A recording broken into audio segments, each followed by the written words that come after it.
अचंभा हुआ रुक्मिणी को, बहुत ही अचंभा ये मेहमान कैसा अजीब आ गया है।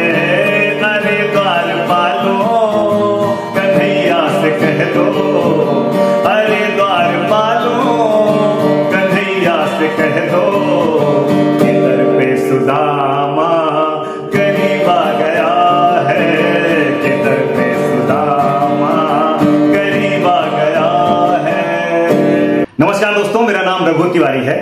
बचपन में आपने स्कूल में पढ़ा होगा, किताबों में पढ़ा होगा या कहानियां सुनी होंगी मां बाप से कि एक गांव में एक गरीब ब्राह्मण रहता था और उसी गांव में एक बहुत बड़ा सेठ भी रहता था।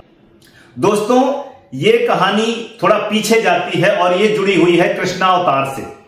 जब भगवान कृष्ण और सुदामा गुरुकुल में एक साथ पढ़ाई कर रहे थे तो वहां पे वो एक छोटी सी नटखट हरकत किया करते थे। उनकी जो गुरु माता थी वो लगभग रोज चने भूनती थी और गुड़ तैयार करती थी ताकि लोगों को सुबह शाम नाश्ते में दे सकें, चाय नाश्ते के साथ दे सकें। और ये दोनों मिलके, क्योंकि कृष्ण भगवान बहुत नटखट थे, ये दोनों मिलकर वो जो चना और गुड़ जो है वो चुरा लिया करते थे। गुरु माता बहुत परेशान हुई, एक बार, दो बार, चार बार हुआ, बहुत परेशान हुई और परेशान होकर उनके मुंह से निकल गया कि आज के बाद जो भी मेरा गुड़ और चना चुराएगा वो कंगाल हो जाएगा। दोस्तों, जो सुदामा जी थे वो ब्राह्मण समाज से आते थे, वो त्रिकालदर्शी थे, बहुत बड़े ज्ञानी थे।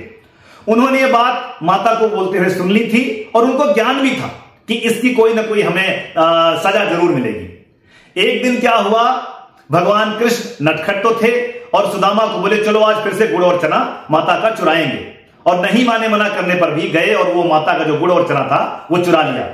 चुराने के बाद दोनों एक पेड़ पर चढ़े कि चलो वहां पर बैठ के खाएंगे।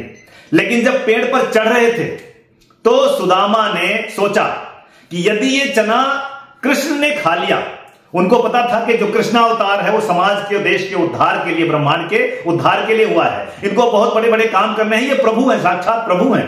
तो यदि ये गुड़ और चना कृष्ण ने खा लिया, प्रभु ने खा लिया, तो उनको कंगाल होना पड़ेगा, श्रापित होना पड़ेगा, और जो ये धरती पर जो काम करने आए हैं वो नहीं कर पाएंगे। इस वजह से दोस्तों सुदामा जी ने, ब्राह्मण सुदामा जी ने एक बहुत बड़ा एक बलिदान दिया, सेक्रीफाइस किया कि पेड़ पर चढ़ते चढ़ते धीरे धीरे उन्होंने सारे गुड़ और चने खुद खा लिए।